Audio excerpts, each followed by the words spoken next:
আজকের একটি ছাদে কনসিলের ওয়ারিংয়ের জন্য পাইপ ফেলতে গিয়েছিলাম।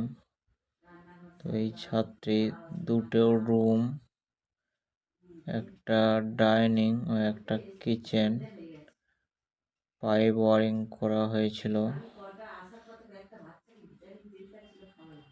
পাইপগুলো ফেললাম।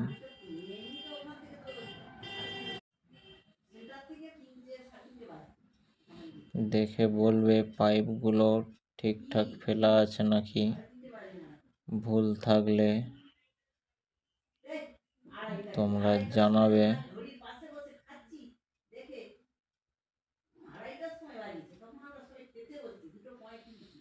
দেখো, এটা রুমের, এটা সিঁড়ির জন্য 2A switch plus main line.